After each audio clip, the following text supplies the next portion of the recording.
This morning we're privileged to have Mr. MacDonald here, and it is my pleasure at this moment to introduce Miss Mary Begay, who is with us from Raytheon, and Raytheon is our morning sponsor here. Ms. Begay is the Human Resources Manager at Raytheon Dyeing Facility in Farmington, New Mexico. She has been with Raytheon for 10 years. Prior to that, she worked at Two Dyeing Industries for 20 years in HR and operations. Mary is born and raised on the southwest side of the Navajo Reservation in Dilcon, Arizona. Ms. Begay speaks fluent Navajo and attended boarding school on the reservation. She has a master's degree in business administration. Ladies and gentlemen, please join me in welcoming Ms. Begay to the stage.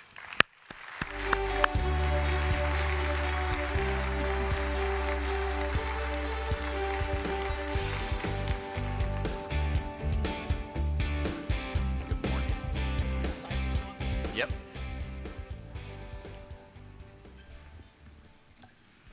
Good morning. My name is Mary Begay, and I'll be introducing our next speaker, Peter MacDonald Sr. He's a Navajo Coat Talker. Mr. MacDonald is the president of the surviving Navajo Coat Talkers of World War II. In 1944, he joined the military as a Navajo Coat Talker, being assigned to the 1st Marine Brigade of Guam. During World War II, coded radio transmissions were the fastest way to deliver commands to units overseas, and all military codes were being read by the enemy, making tactical or strategic surprise nearly impossible. In 1942, it was suggested to use the Navajo language as a code because it had no written record and was only known by a very specific relative small population of people located within the U.S. and was never studied by the outside countries. The Navajo Coat Talkers became a crucial turning point in winning World War II. The Raytheon facility in Farmington, New Mexico, on the Navajo reservation,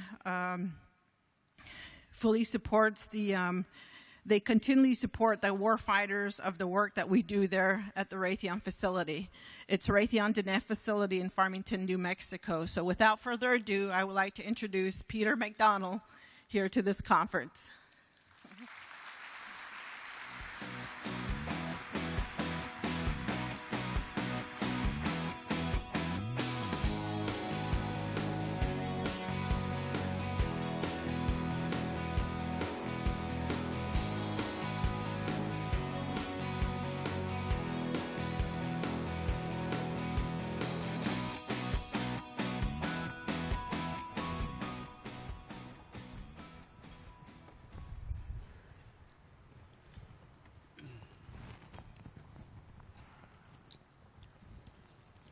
Good morning, ladies and gentlemen. It's really a pleasure for me to be here this morning to speak to a very special, prestigious organization. It sort of makes me nervous to talk to all of you. Reminds me of the time when I was going to a junior college in Oklahoma. I was asked to give a speech to Baptist Women's Society in Kansas. And I went there, and these are all women. Not only that, but they're Southern Baptist organization. So I made sure I had my speech correctly so I won't offend anyone. And I was practicing my speech before I got on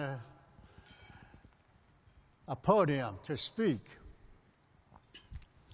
walking back and forth before I got on. And this one lady tapped me on the shoulder. She asked me, "Are you nervous?" I said, "Yes, but," I said, "I'm okay." If you're okay, then what are you doing in the ladies' room?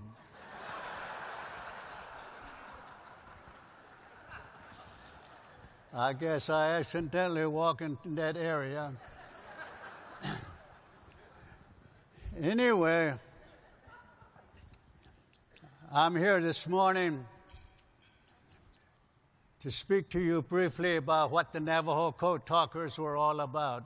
I want to thank Mary for a wonderful introduction, and also want to thank the gentleman that I met in Kayenta, Arizona, Greg, and asking me to be here today. I'm here with my daughter, the youngest daughter, Charity. She's sitting over here. There she is.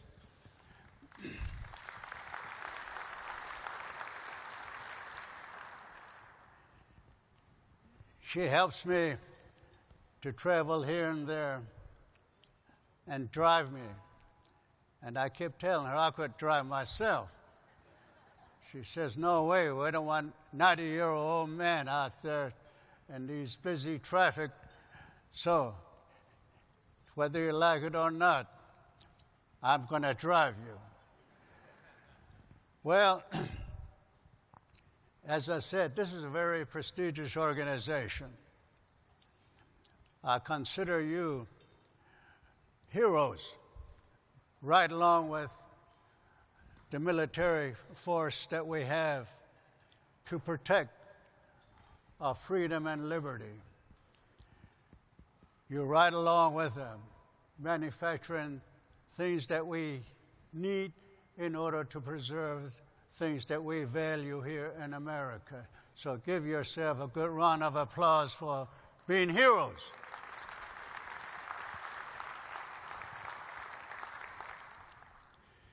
In the early part of World War II, as a matter of fact, 77 years ago, on December 6th, the enemy was not too far away from Pearl Harbor. The next day, which is tomorrow,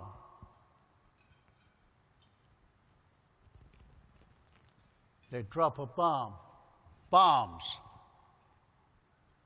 on naval forces. 1,000 died, beginning of World War II, 77 years ago. Let's have a moment of silence for those who passed on that day, as well as since that time.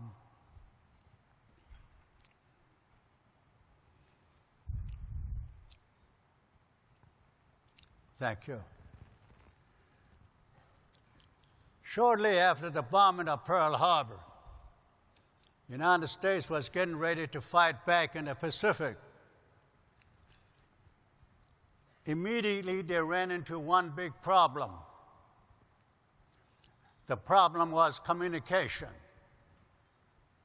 They tell us that in any war, whichever side that has the best communication normally has the advantage in the war.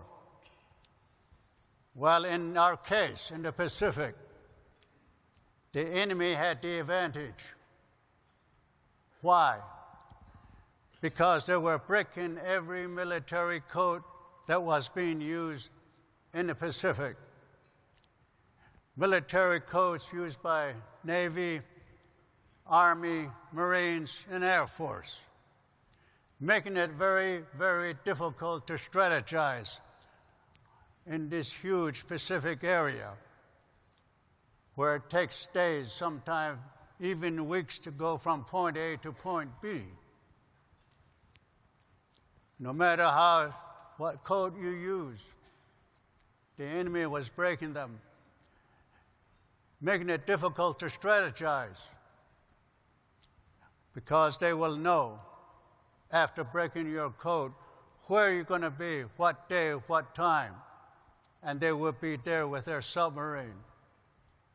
Blow up your shipment of supplies, equipment, and even personnel. This was a very difficult situation for the United States in the Pacific.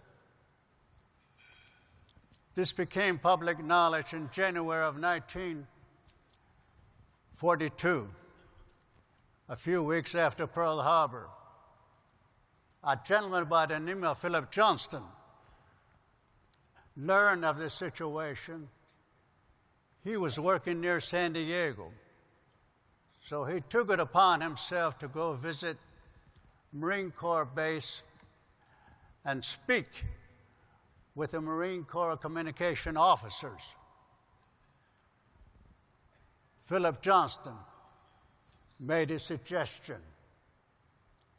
Why not use Navajo language as a code? The enemy doesn't know Navajo language. Well, the Marines really didn't know what he was talking about because Marines didn't know there's such a tribe as Navajo. So Philip Johnston did something else. He went back to the Navajo Nation in Arizona, brought 4 Navajos down to San Diego to demonstrate what he was talking about. They put 2 Navajos on one end of the building with radio headset and the other 2 on the other end. They gave this 2 a message to send to the other 2. They compared the 2 messages. The 2 messages were not exactly alike, but very similar. Marine Corps was satisfied that maybe this is something that they could try. So, now I'm talking February of 1942. Marine Corps Base San Diego Communication Unit asked the Commandant of the United States Marine Corps in Washington, D.C., permission to try this suggestion made by Philip Johnston. Philip Johnston was not a Navajo. His parents came to the Navajo Nation late 1800, when Philip Johnston was just a little boy. So Philip Johnston was raised on Navajo. His parents were missionaries. He learned Navajo language by playing with Navajo kids, and also learned the culture as well. Philip Johnston also served in World War I, United States Army in Europe, with a communication unit. So he knows something about communication. That's why he made this suggestion. Well, request made to the Commandant, Washington, D.C. There was a lot of things that went on, correspondences, telephone calls. But initially, the Commandant said, no, don't do that. Probably saying, we don't know these Indians. All we know is what we see in the movies. When they see a wagon train, they yell and holler right around that wagon train shooting arrows. This is not that kind of a war. So leave it alone. Just do the best you can. Secondly, Marine Corps is a very proud organization. We don't want anyone wearing Marine Corps uniform that might embarrass this proud organization. Just do the best you can.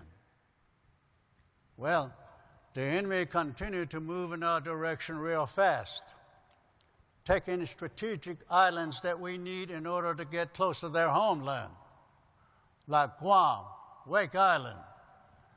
More pressure on the Commandant. We need a code. We want to try the suggestion made by Philip Johnston. Eventually, the Commandant said, okay. He had a lot of his staff working to find out really what can Navajo language do? He asked Department of Interior, Bureau of Indian Affairs, United States Marine Corps Communication Unit, having meetings and all of that, even with Navajos.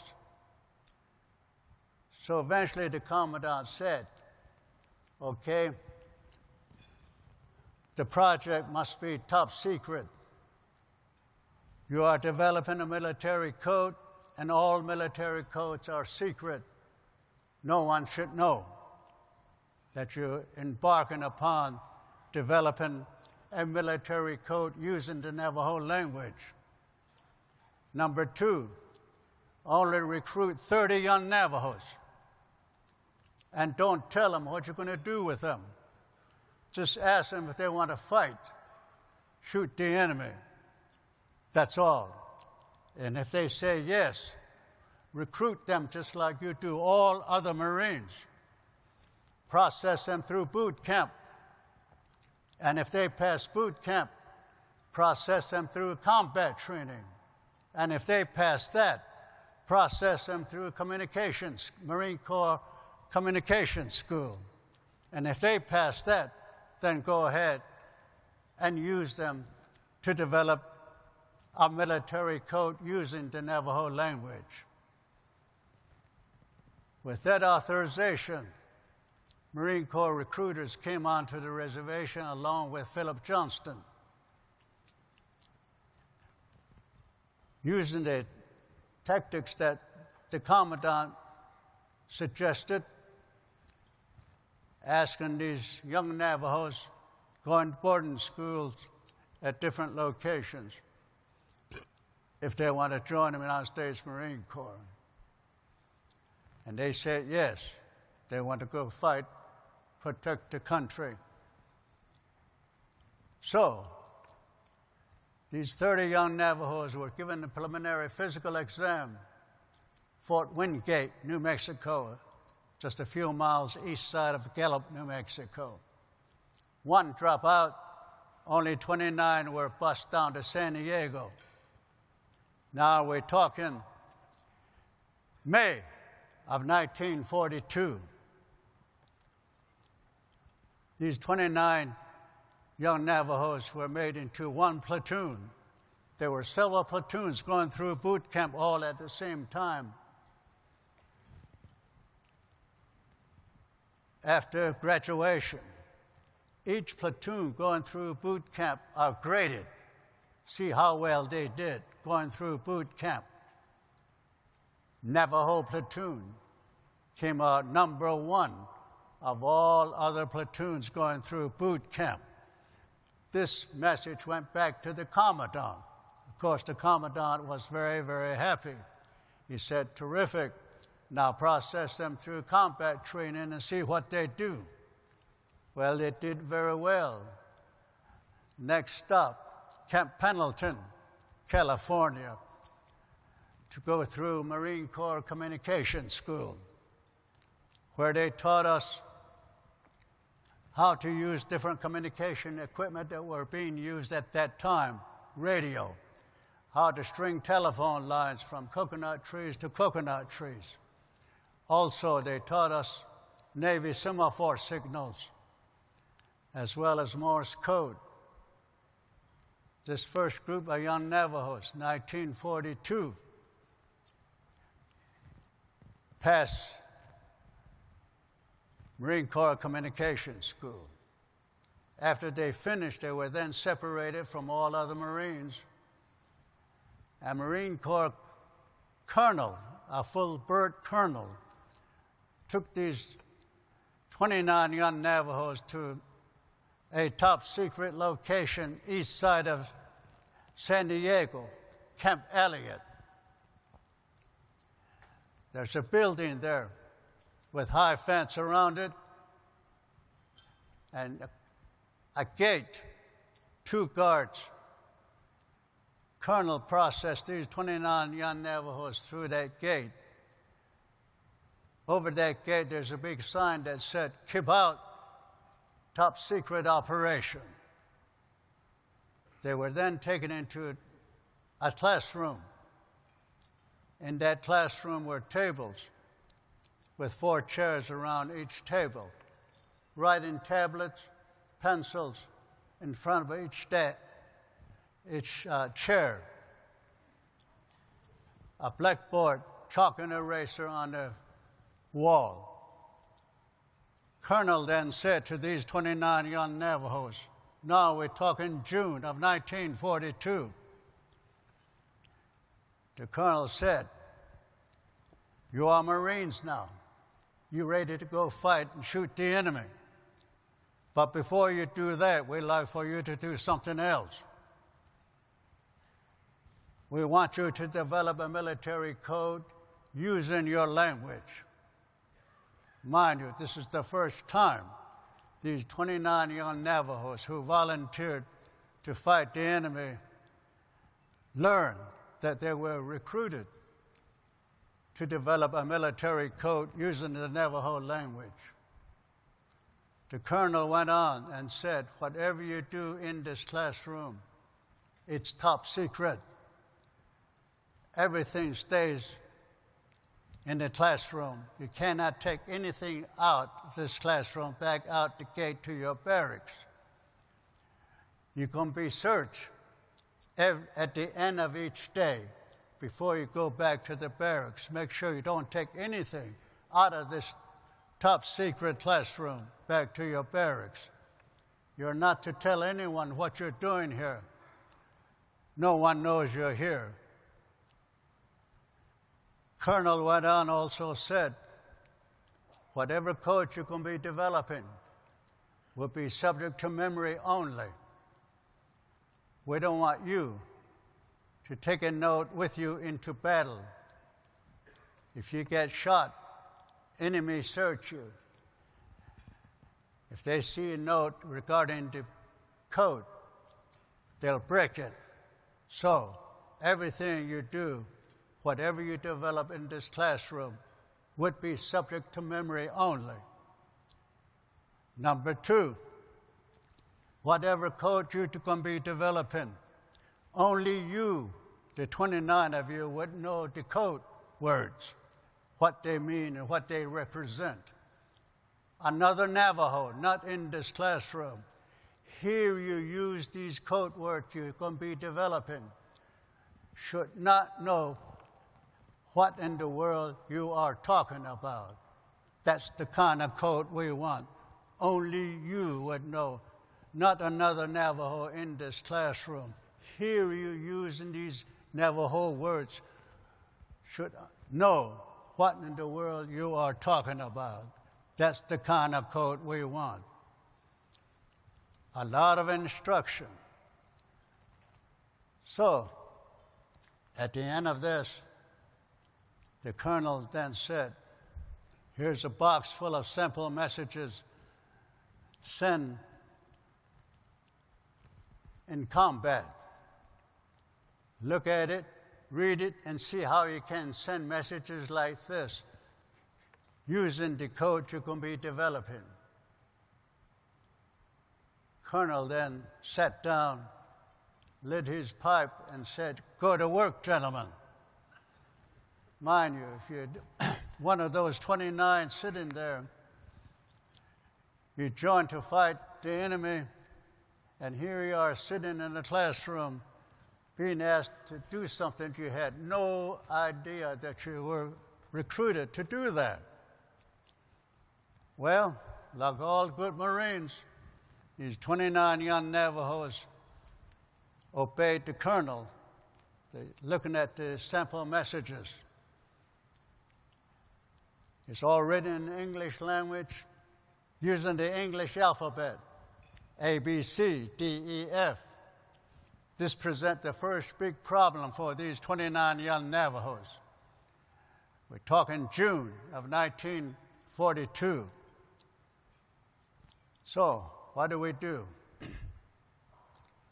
The big problem. Why? Because Navajo is not a written language. There's no Navajo word for letters like A, B, C, D, E, F. How in the world are you going to send something you don't even have words for?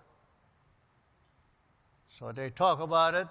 Eventually, one of them went to the blackboard and wrote down a big letter A and said, since only we in this top secret classroom would know what these Navajo words represent, let's call the letter A Belasana. Belasana in Navajo means apple. Okay? How about letter B? Shush. Shush in Navajo means bear. Letter C, Mase. Mase in Navajo means cat. Letter D, B. B in Navajo means deer. You see what they were doing? They were creating words for each letters of the English alphabet. Words that they're very familiar with, easy to remember. They're writing it down on their tablet, memorizing it. Some letters they have difficulty agreeing what to call, like the letter J. But after talking about it, what shall we call letter J? They decided to call letter J Telichoki. Telichoki in Navajo means jackass. Easy to remember. We had a lot of jackasses on Navajo back in those days.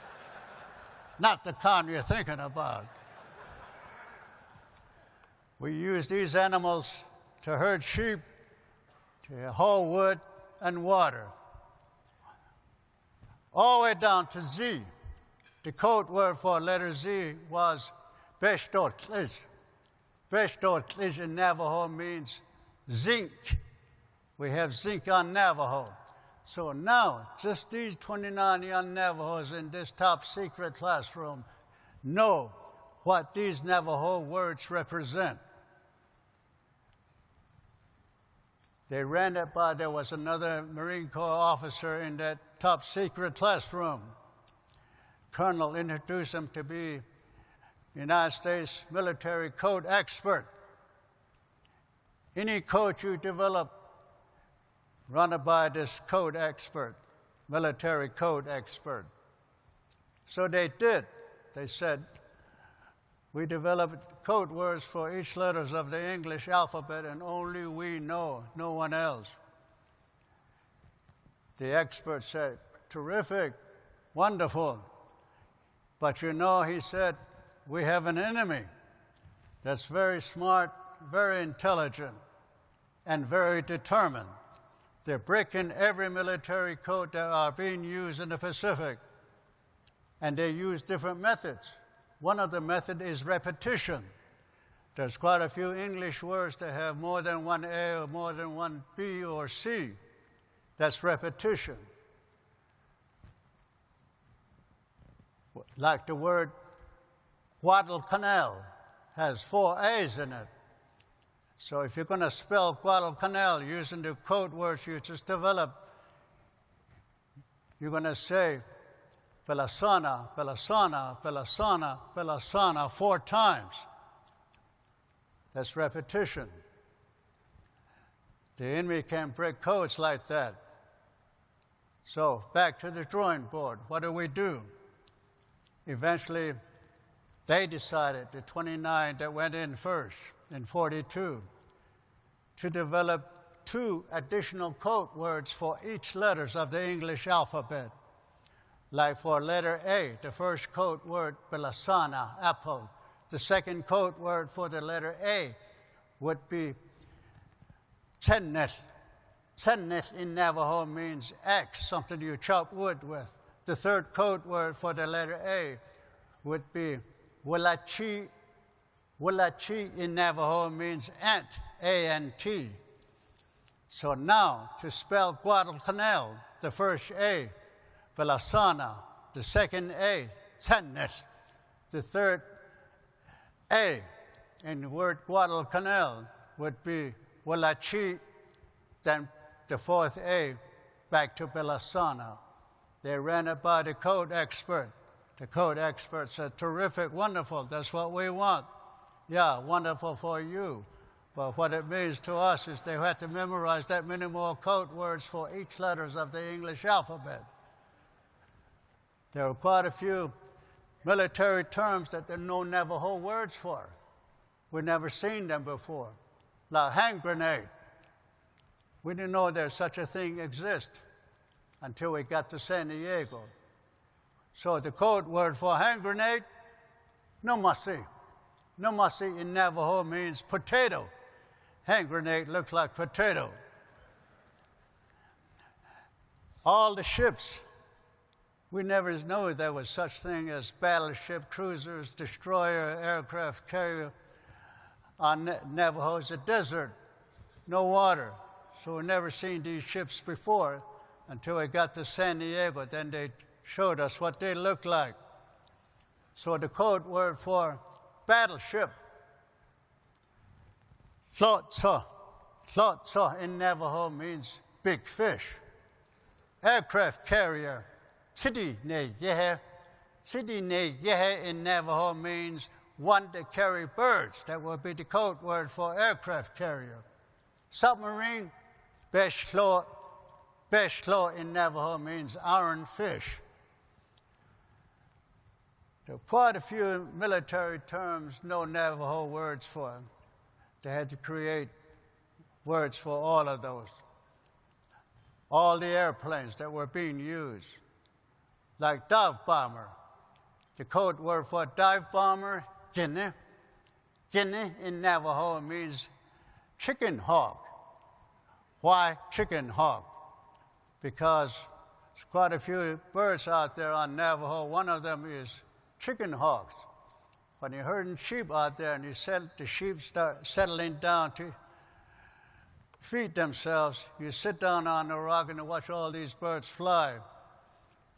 One interesting bird that you watch, very interesting to watch, is chicken hawk. They fly high, look down, they see a rabbit, they dive real fast and have a nice meal. We were told that dive bomber behave the same way. They fly high and they see enemy, they dive down, strafe them, or drop a bomb. Every day creating code words. In the whole month of June and part of July 1942. Toward the end of July 42, 260 code words were developed and memorized. Every Friday there would be tests. Group A and Group B. Group A is given a message containing the code words that are developed. They send that message to the Group B. They compare the two messages to see how closely these two messages are beginning to look exactly alike. Tests every Friday, search every day, all through the month of June, part of July 1942. Final test, Group A, Group B. Group A is given quite a bit of long message. As a matter of fact, toward the end of July, 260 code words were developed and memorized, sent to Group B. They compared the two messages, very much alike, with one exception, punctuation marks.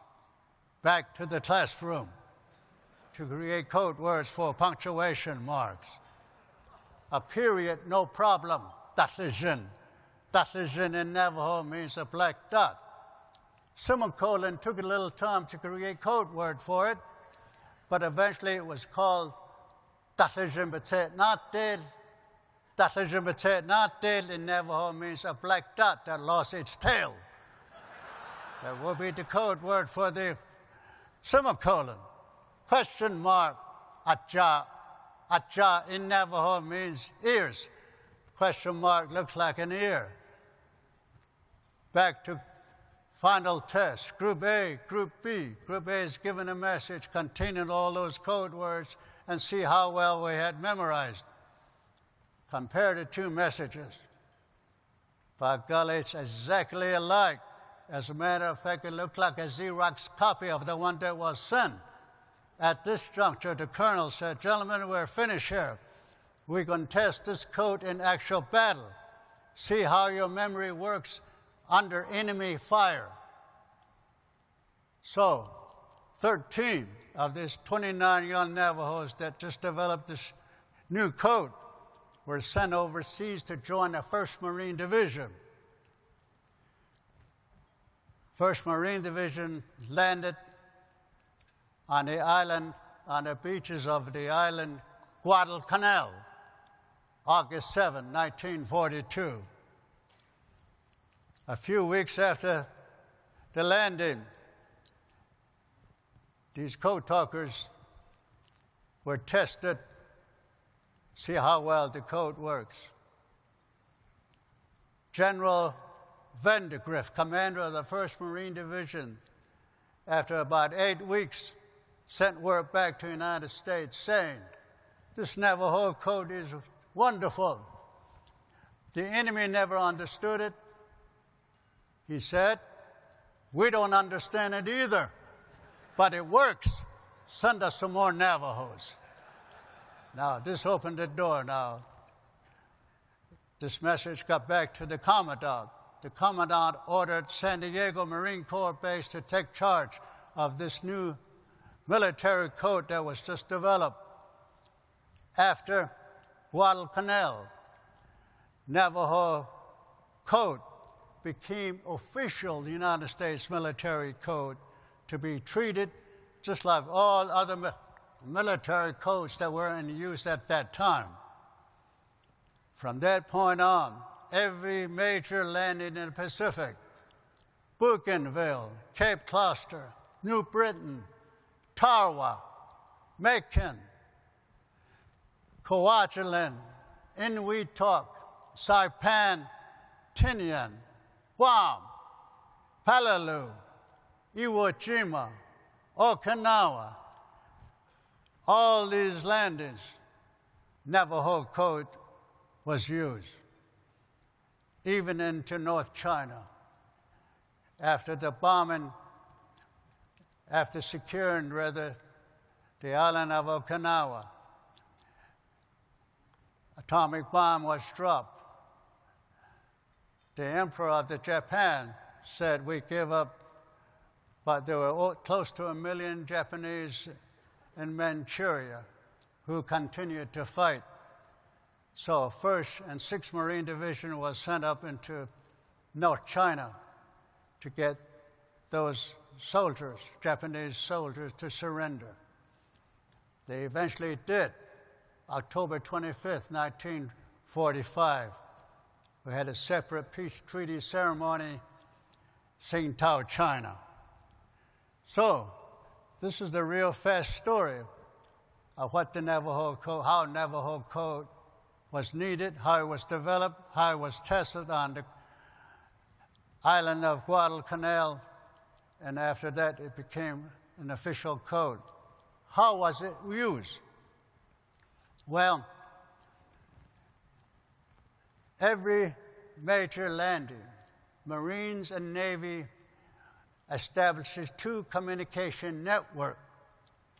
Navajo Communication Network for all top secret confidential messages go through Navajo Communication Network from the front line, beach command posts, into the command ship and all other ships that are used in the landing, including aircraft carrier, Marine air wing, Marine tank units, Marine artillery units, all have code talkers to provide communication that are top secret, confidential messages you don't want the enemy to know. Goes through Navajo Network.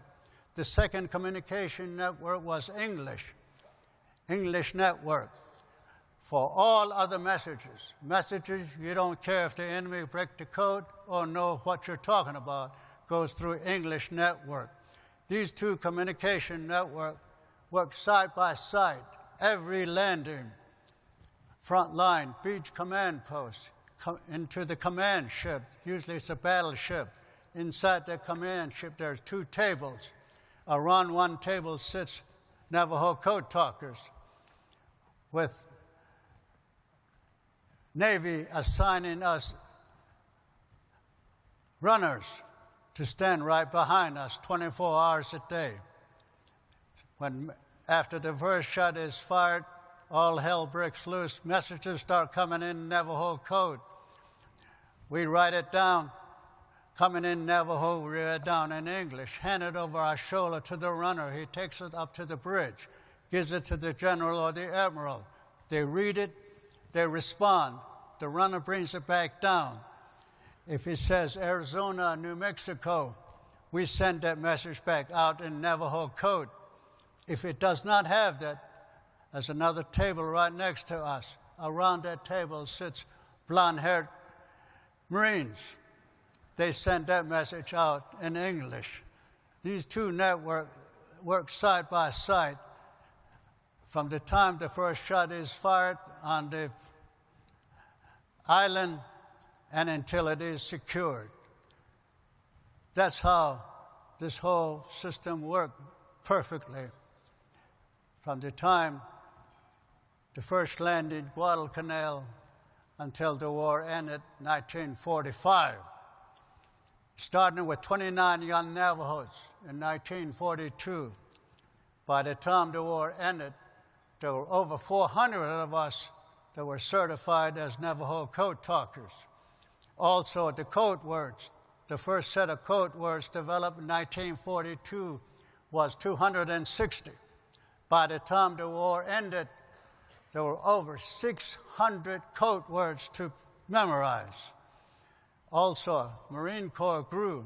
The first 1942, the first land on Guadalcanal, we only had one Marine division. By the time the war ended, there were 6 Marine divisions. Each division were allocated at least 70 to 80 Navajo code talkers to provide that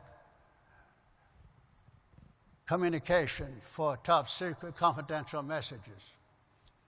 So whichever Marine division is landing, code talkers within that division provide that top secret messages, communication.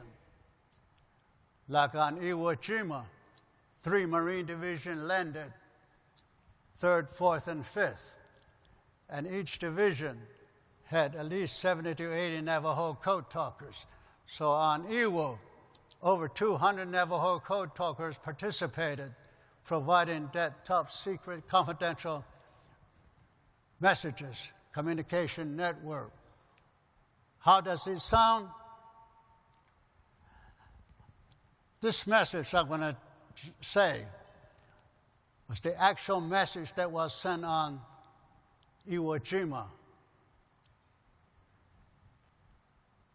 A company of Marines was pinned down on the north side of that island. Of course, on the south side is the Mount Suribachi. In the middle is the airstrip. On the north side, there are some little hills.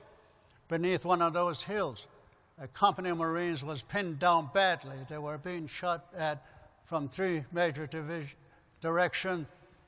Mortar shells were being dropped. They were desperately hunkering down in their foxhole. Company commanders scribbled a message on a message pad, handed to the Navajo code talker covering that particular company to send a message to the beach command post asking for help. This is what he said when he got the message written in English. Turned on his radio, contacted beach command post. Beach command posts usually have 5 or 6 Navajo code talkers receiving and sending messages everywhere. This is what he said. The pe anna achi bi dat is tahi de nas onse taji tlochen sinta cha ta hasta na ki shash. I know you didn't understand what I said. Maybe these 2 young Navajos working for Mathion, they may have heard what I said. But Let me translate it back into English. What did the code talkers said, sending a message to each command post to another Navajo? This is what he said. Sheep, eyes, nose, deer, destroyer, tea, mouse, turkey, onion, sick horse, 3, 6, 2, bear.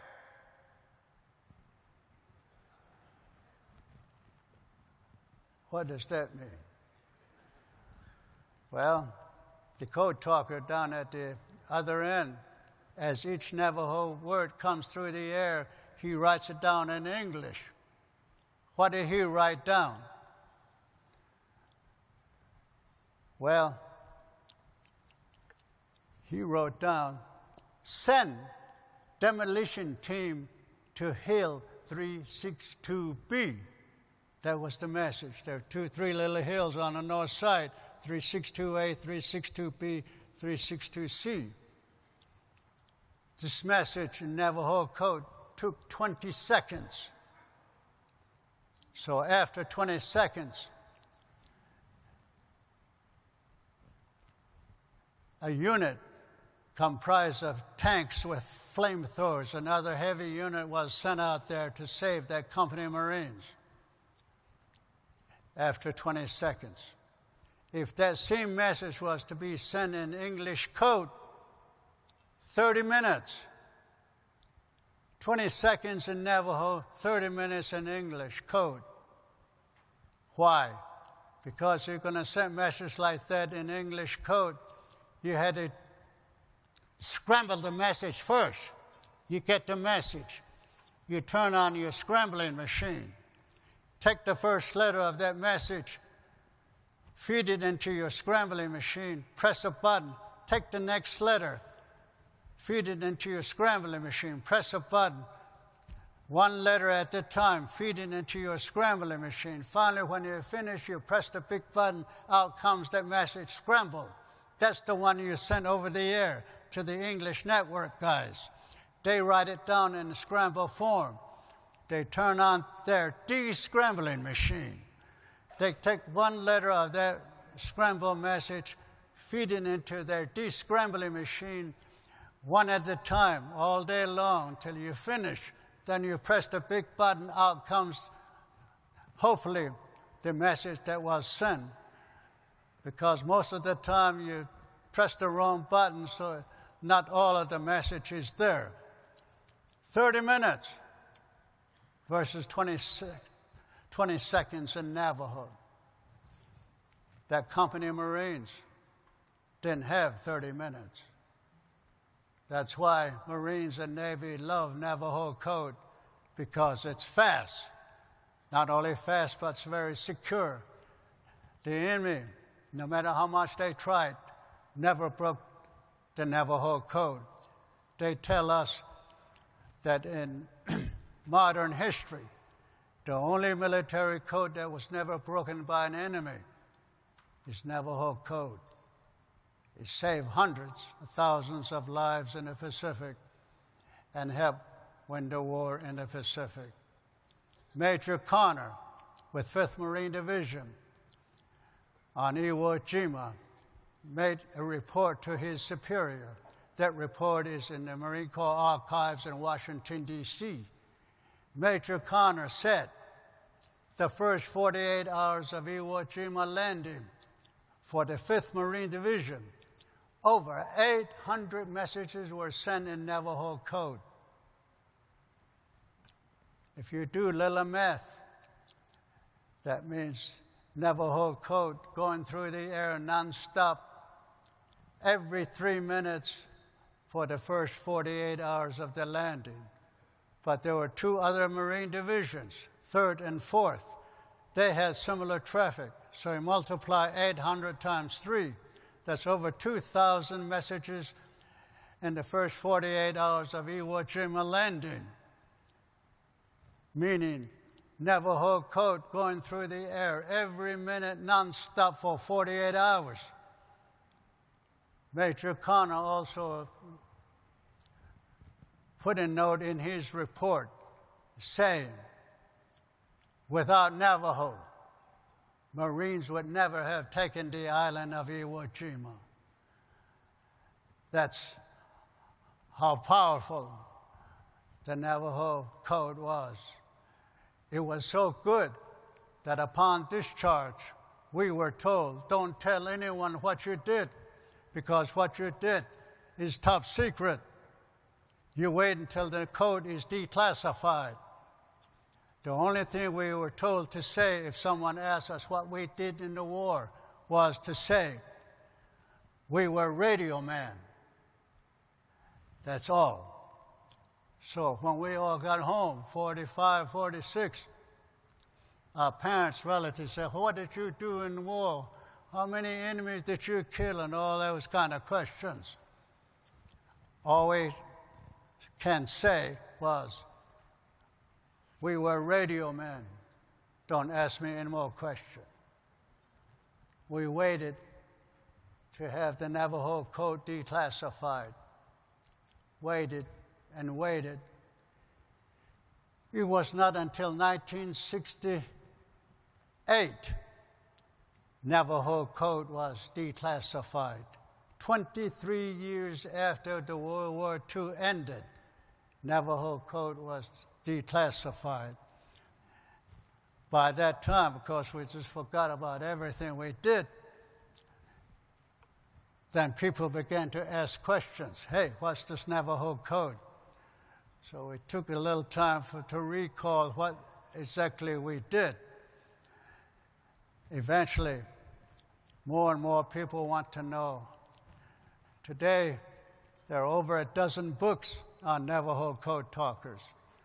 A movie has been made, Wind Talker, by MGM. MGM came onto the Navajo reservation back in the year 2000, asking us questions, what we did, gave them a lot of information. The opening of that movie, Wind Talker, we were invited to see it. It was a good movie. If you like war movies, a lot of shooting, a lot of killing. About 10% of that movie was Navajo Code talkers. 90% was Nicolas Cage and his problems, whatever that was. So, today, there's only 9 of us still alive. The oldest one, Fleming Begay, 97 years old. He lives in Chinle, Arizona. He saw action on Tarawa, survived that landing. His next landing, Saipan.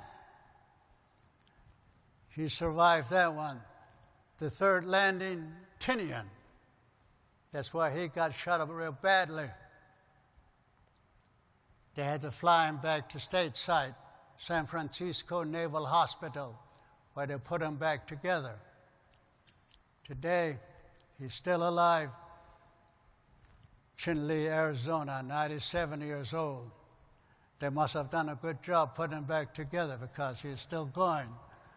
As a matter of fact, last time I visited him, he says, Pete, if there's another war breaking out somewhere, you and I are going to go pick up some radio and rifle and shoot the enemy. That's how patriotic Fleming Begay is. So of the 9, they're still alive. The youngest of the remaining code talkers is 90 years old. That's me. I went in when I was 15 years old. There's quite a bit of reason for that. One of the reasons was that a clan cousin of mine joined the United States Marine back in early 1943. He was on 2 landings. He came home on furlough, and he was wearing the beautiful Marine Corps blue uniform. I asked Tom, how can I get one of those? He said, you got to join the Marines. I said, I'd like to do that. Then he looks at me and says, how old are you? I said, I'm 15 years old. He says, no way, you got to be at least 17. I said, they don't know. Well, whatever you do, when you go before the recruiting office, you got to tell them you're 17 years old. So that's what I did. I went before the recruiting officer, asked, I want to join the Marines. He asked how old I was. I said, 17. Where's your birth certificate? I said, well, I don't have one. I was born out in the boondocks. No hospitals, no record. Well, you've got to have someone that can vouch for you. Well, I said, here's Tom.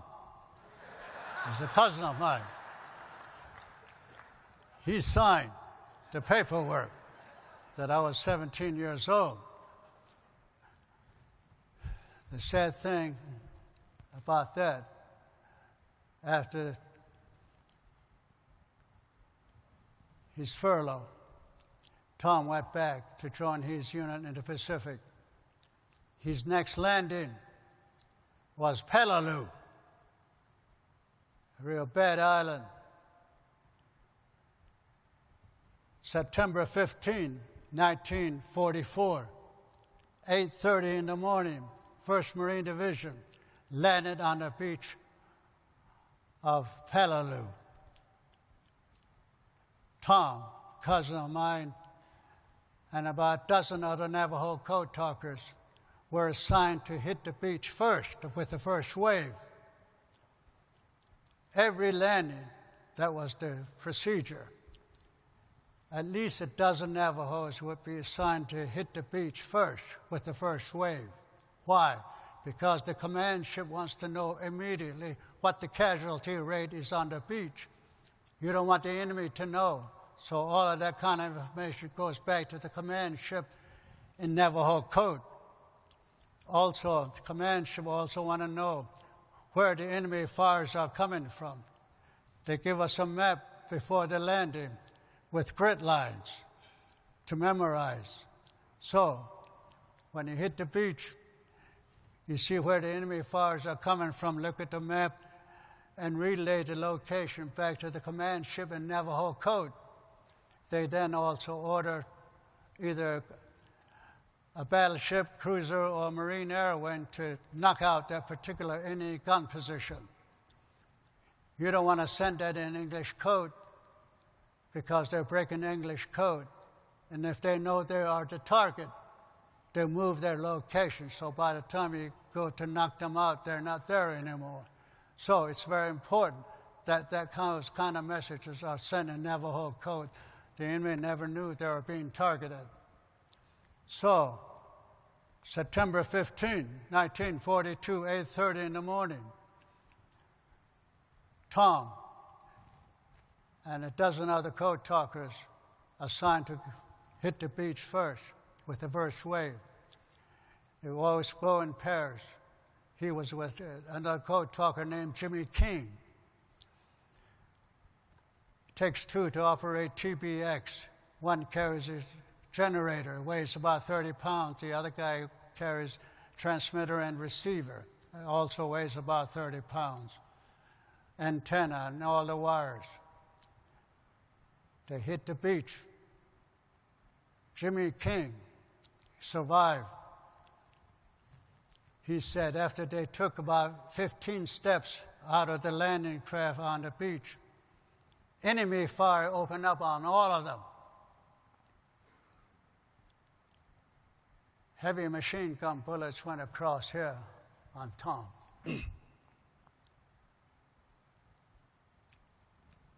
His head fall off. Body fell forward. And blood.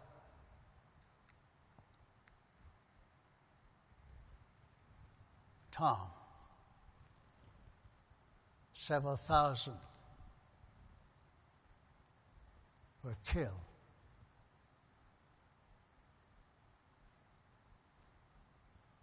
Never made it home. That's war. War is ugly. war is bad. But we continue to send our young people overseas, even to this day, carrying rifles. These are bright young kids, 17, 18, 20 years of age.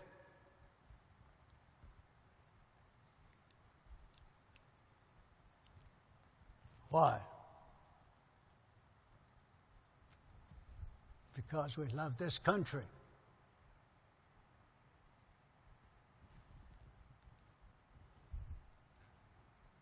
I've been asked many times, why did you join? This is white men's war. They were not nice to you. They did everything they can to annihilate you. They took your land, you took everything you had. Why are you doing this? This is their war. I said, no. This is our land too. We want to protect what land we still have left. More than that, we don't want our relatives, our mother, our parents, our grandkids, brothers and sisters be subjected to this ugliness of war. That's why we joined. We volunteered to protect this country. Not only protect this country, but to preserve something that we all cherish very much. That's our freedom and liberty. We're protecting that. That's why we're doing this. Yes.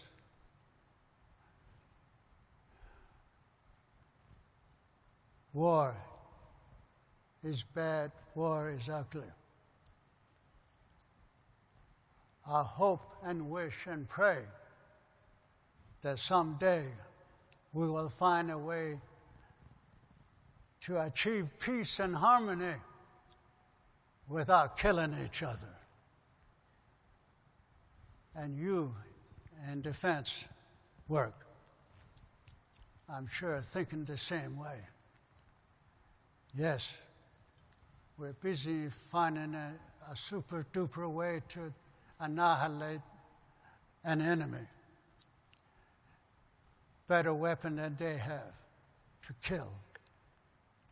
But someday, I hope and pray that we'll find a way to find peace and harmony and live with one another without killing each other. That's what I like to see.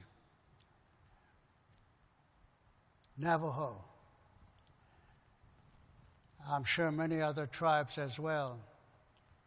We have two words that we live by.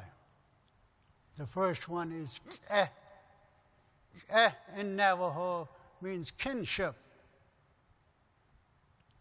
Not just with your brothers and sisters and relatives, but everything that was created. They're part of us. They're part of the kinship.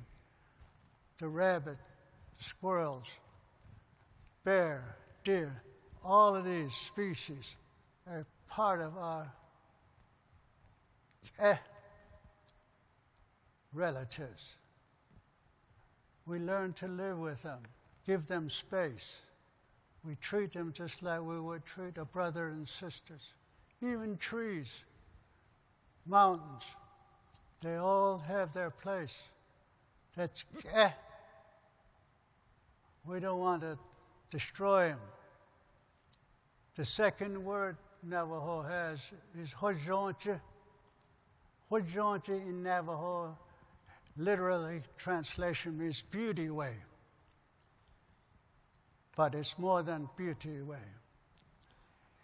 It represents harmony, represents consideration, cooperation, kindness, we are taught as young kids back in the old days, don't ever forget, don't ever forget Hojanji.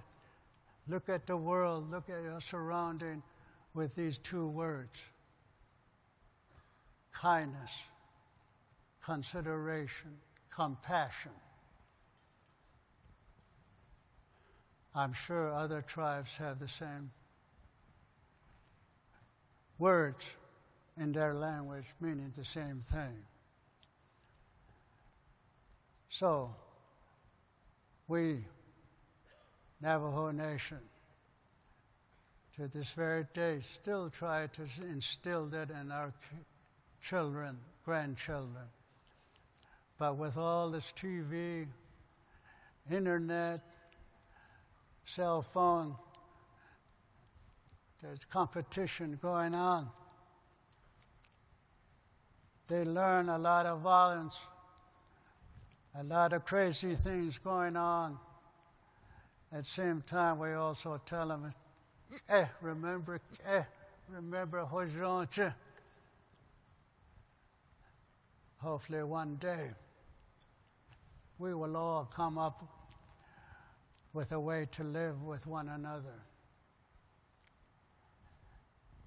Over a dozen Navajo code talkers were killed in action.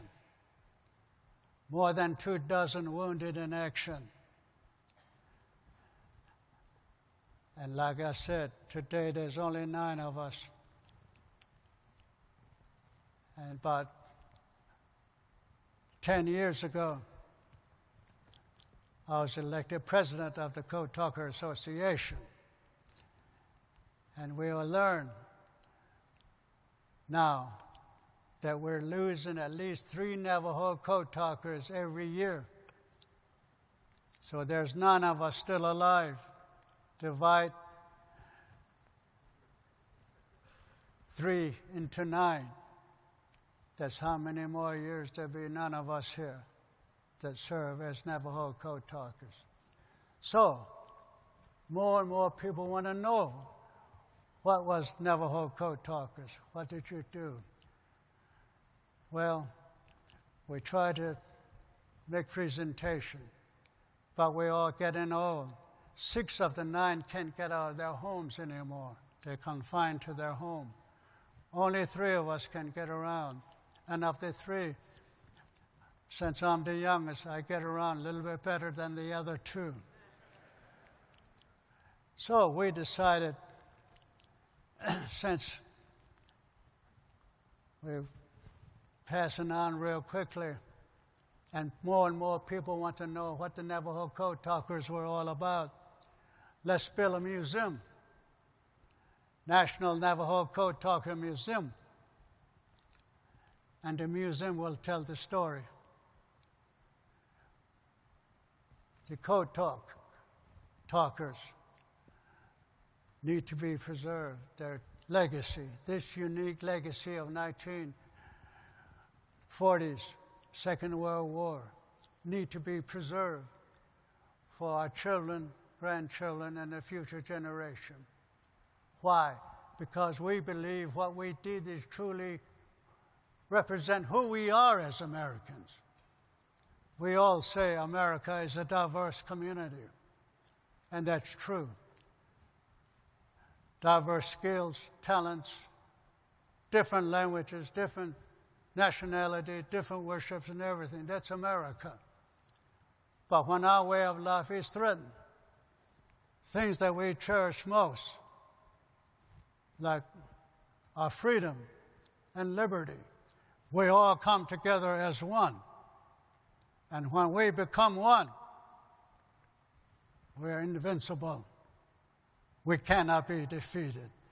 That's why we like to build this National Navajo Code Talker Museum, so that our children, your children, our grandchildren, your grandchildren, the future generation can go through that museum and really learn who we are as Americans and how we can preserve what we cherish most, our freedom and liberty. So That's the project we're working on. Our last mission is to develop this Navajo Code Talker Museum. We've been talking to a lot of people, members of Congress, even to the President of the United States, and they all want to help. Eventually, we got 245 acres of private land donated to us by Chevron to put our museum on that piece of land. So we got land, we got architects working on that property, how we could put our museum and other things on that piece of property. But we need money. So, if any of you have a rich uncle out there, tell him we got a museum to build. We got a nice piece of land. We got architects working. Now we need some money to actually build the land, and we'd like to see that the startup of the project, the first building, in place before all of us code talkers are gone. We'd like to put the flag up on top of that first building, like we did on Masarabachi, Iwo Jima. So, we need your help. We need for you to talk to congressmen, senators, even the president, or your rich uncle, and say, hey, we got a museum to build here. That's my story this morning, and I want to thank each and every one of you for listening and being here. I also have, my daughter and I have a book called Navajo Weapon. Indeed, Navajo language was a weapon, very powerful weapon. There's a book written about Navajo code talkers called Navajo Weapon. We have a few of it, not very many, for sale. So if you want to read more in detail what the Navajo Code was all about, how it was conceived, how it was developed, how it was tested, how it was used in different battles from Guadalcanal all the way through Okinawa and North China. It also has most of the code words in that book. And if you buy the book, you go to the code words that we use, code words that were top secret for a long time. Learn it. And also have with that book a picture of me with my address, email address. After you learn the code words, send me an email using the code words. With all these scammers, they will not be able to break that code. Just you and I will know what we're talking about. It'll be for sale, and it'll take you, I think my daughter Charity can take your credit card too. So, thank you so very much for being here, talking to you.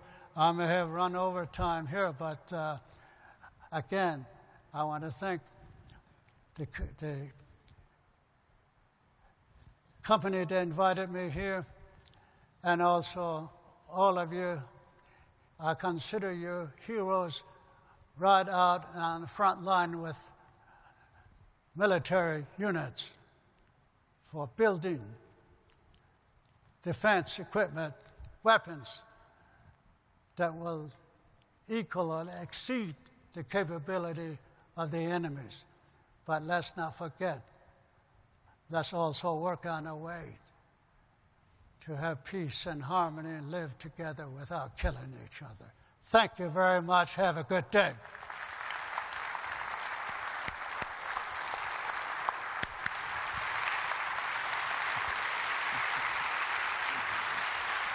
Thank you very much.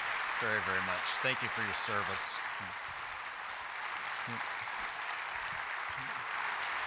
One second.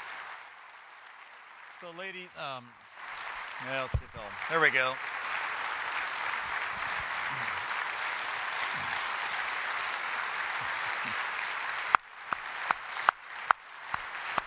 You did good. They're all standing. Yeah, full house. By the way, I see so many people out there. I don't think we have books for every one of you, so you could order too. Give your name and address to my daughter. We can mail the books to you. All autographed and signed by me and some other code talkers if they're available to sign it. Thank you very much. All right. Thank you. Yep. Yeah. So, Mr. MacDonald, thank you for just an awesome kickoff this morning. You've given a talk here that none of us will forget. In true historical fashion, to pass it on through word of mouth, there's a great opportunity there. I think the other message I was sitting down here hearing, is we as a community and a manufacturing community are driving towards the digital thread, right? Think about it. Ones and zeros. We need to be protecting our code, because what not an easier way for our enemy to defeat our military weapon systems than flipping a bit in our structure somewhere that allows, would take a system in a critical time to not allow it to perform. So we need to heed that as a lesson as well. We'll kick off with the sessions now, and I would ask that the session chairs adjust their schedule accordingly. So work through time. Will kick off at 9:30, and then we'll just work accordingly throughout the morning here to get all the content done. Thank you, everybody. We'll see you in Phoenix.